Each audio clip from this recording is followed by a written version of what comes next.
Hi friends, ఈ video నచ్చినట్లయితే ఈ వీడియోని లైక్ చేయండి, సబ్స్క్రైబ్ చేయండి. తిలోత్తమ ప్లాన్ ప్రకారం వల్లభ నైవేద్యంలో ఒక రసాయనాన్ని కలుపుతూ ఉంటాడు. నైని వాళ్ళందరూ కూడా దూరంగా ఒక అమ్మవారి విగ్రహాన్ని పెట్టి అక్కడ పూజా కార్యక్రమంలో నిమగ్నమైపోయి ఉంటారు. విశాలాక్షి, నయని, విశాల్, విక్రాంత్, హాసిని అందరూ అక్కడే ఉంటే తిలోత్తమ, సుమున మాత్రం వల్లభ కలుపుతూ ఉంటే చూసి చాలా చాలా సంతోషపడుతూ ఉంటారు. అత్తయ్య ప్లాన్ చెప్పడం, వల్లభ బావగారు దానిని అమలు చేయడం. ఇప్పుడు ఈ నైవేద్యాన్ని అందరూ స్వీకరిస్తారు. ఇందులో ఉన్న రసాయనం వాళ్ళు తినలేక ఆ నైవేద్యాన్నే కక్కుతారు. అప్పుడు పూజా ఫలితం శూన్యం. ఇదే కదా నాకు కావాల్సింది అని సుమన చాలా చాలా సంతోషపడుతూ ఉంటుంది.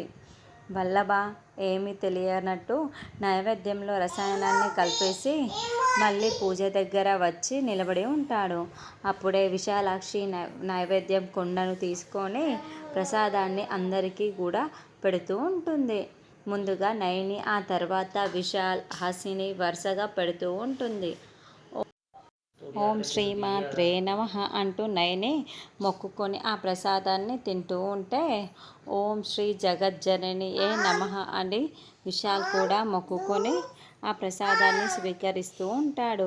హాసిని, నయని, విశాల్, విక్రాంత్ అందరూ కూడా ఆ ప్రసాదాన్ని స్వీకరించి నోట్లో పెట్టుకొని తింటున్నట్టు చూపిస్తారు. ఇక సుమన, తిలోత్తమ మాత్రం వీళ్ళు ఎప్పుడెప్పుడు కక్కుతారా అని ఎదురు చూస్తూ ఉంటారు.